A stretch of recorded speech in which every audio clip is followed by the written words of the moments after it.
నమస్తే, welcome to our channel. నేను సిరి. Rishikonda palace ఇప్పుడైతే చాలా చర్చనీయాంశమైంది. అయితే దాన్ని అసలు ఏం చేయాలి అని ఆలోచనలో ఉన్న సమయంలో అయితే సిబిఐ డైరెక్టర్ నాగేశ్వరరావు ఇచ్చిన ఒక మంచి ఐడియా ఏదైతే ఉందో మరి దాన్ని అమలులోకి చేస్తారా చేయరా అనేది మనకి వివరించడానికి మనతో పాటు ఉన్నారు ప్రముఖ senior journalist, political analyst CS Rao గారు. నమస్కారం. నమస్తే. సరే, ఇప్పుడు చూస్తున్నట్టయితే సిబిఐ డైరెక్టర్ నాగేశ్వరరావు గారు ఒక ఐడియా ఇచ్చారు. రిషికొండ ప్యాలెస్ని ఏం చేయాలి ఏంటి అనేది, మరి అది అమల్లో పెట్టే అవకాశం ఉందంటారా లేదంటారా? సో ఒకటైతే మంచి గైడెన్స్ ఆయన ట్వీట్ రూపంలో ఇచ్చాడని చెప్పి అనుకోవాలి. సిబిఐ మాజీ డైరెక్టర్ నాగేశ్వరరావు ఆయన ఎగ్జాక్ట్ సజెషన్ ఇచ్చారనిపిస్తుంది. ఎందుకంటే భవిష్యత్తులో కూడా ఏ ముఖ్యమంత్రి వచ్చినా కానీ దాన్ని ఆక్యుపై చేయకుండా ఉండేదానికి అవకాశం ఉంది. ఎందుకంటే ఇప్పుడు ఆయన ఇచ్చినటువంటి సజెషన్ ఏంటంటే దాన్ని సూపర్ స్పెషాలిటీ హాస్పిటల్గా మార్చాలి అని చెప్పి ఒక డైరెక్షన్ ఇచ్చారు. ఓకే, సూపర్ స్పెషాలిటీ హాస్పిటల్గా మార్చి ప్రజలకు దాన్ని అంకితం చేయాలని చెప్పి చంద్రబాబు నాయుడికి ఆయన ట్వీట్ రూపంలో ఒక సజెషన్ ఇచ్చారు. అది చేస్తే కనుక అది ప్రజల కోసం సరిపోతుంది. 500 కోట్ల రూపాయలు పెట్టి కట్టారు కాబట్టి సూపర్ స్పెషాలిటీ హాస్పిటల్ చేస్తే ఒక ఎయిమ్స్ లాగను లేదా జిప్మర్ లాగను ఇలాంటి వాటికి ఇలాంటి విలాసవంతమైన విలాసం కానీ ఖరీదైనటువంటి భవనాలు ఉంటాయి. ప్లస్ అక్కడ కనుక ఇప్పుడు ఎయిమ్స్ లాంటి జిప్మర్ లాంటి వాటిని కనుక పెడితే అక్కడ అత్యాధునికమైనటువంటి వైద్య పరికరాలను తీసుకొచ్చి పెట్టి హాస్పిటల్ కింద కనుక దాన్ని కన్వర్ట్ చేస్తే ప్రజలకు దాన్ని అంకితం చేసినట్టు ఉంటుంది.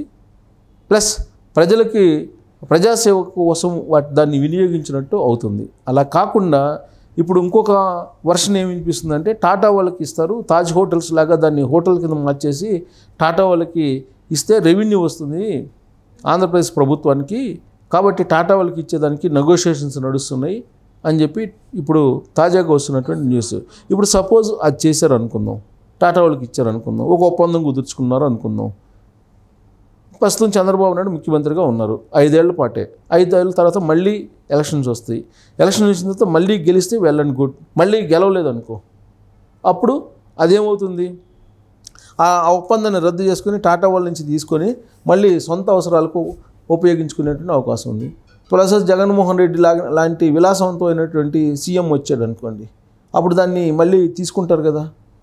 అలాంటి పరిస్థితులు లేకుండా దాన్ని కనుక హాస్పిటల్ చేస్తే, సూపర్ స్పెషాలిటీ హాస్పిటల్ చేస్తే ప్రజలకు మెరుగైనటువంటి వైద్యం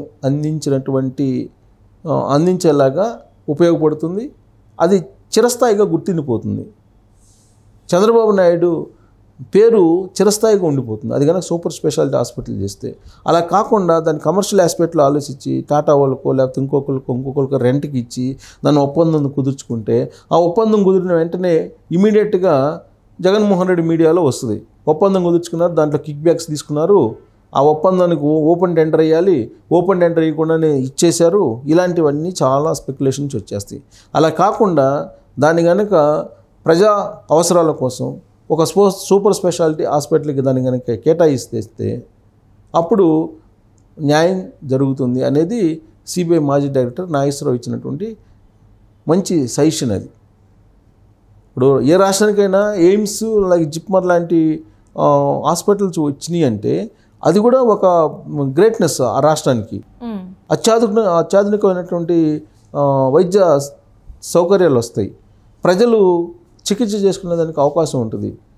ప్లస్ దాన్ని ప్రజా అవసరాల కోసం ఉపయోగించారని చెప్పి పేరు ఉంటుంది చంద్రబాబు నాయుడికి.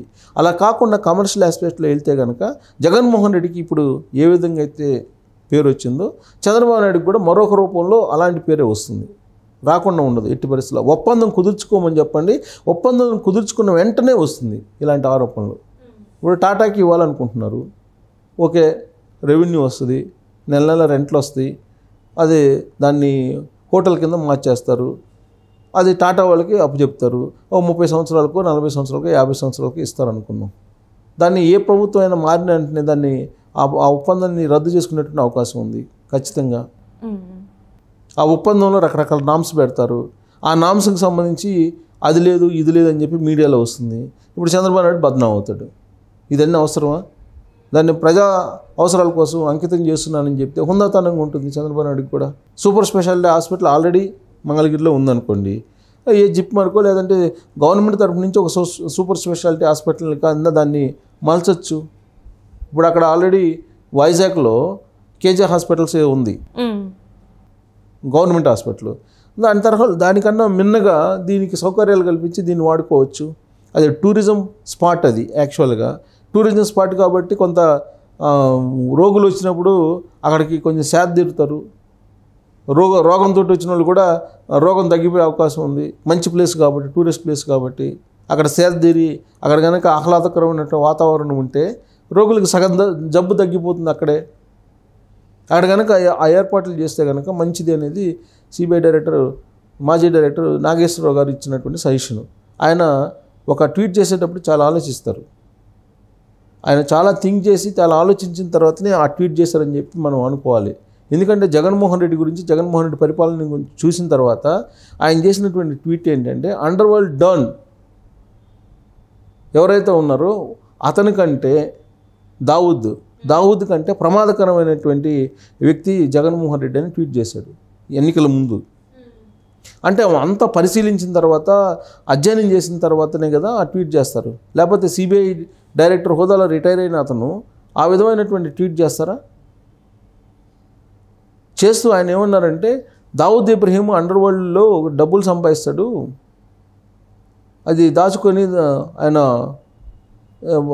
ఆయన దొంగతనంగా ఉంటుంటాడు పోలీసులు దొరకకుండా. కానీ జగన్మోహన్ రెడ్డి లాంటి అతను ప్రజల మధ్యలో ఉంటూ ప్రజలను దోచుకుంటూ ఆ డాన్ లాగా ఉన్నాడు, ఇంతకన్నా పెద్ద డాన్ ఇంకోళ్ళు ఉండరు అని చెప్పేసి కొన్ని వేల కోట్ల రూపాయలు దోచుకున్నటువంటి డాన్ ఇతను, ప్రజా ధనం దోచుకున్నటువంటి డాన్ జగన్మోహన్ రెడ్డి అని, దావూద్ ఇబ్రహీం కంటే ప్రమాదకరమైనటువంటి అతను అని చెప్పారు. ప్రజా సేవ చేస్తానని ముసుగులో వచ్చినటువంటి ఆర్థికమైనటువంటి ఉగ్రవాది అని చెప్పి ఆయన కంపేర్ చేసి ట్వీట్ చేశారు.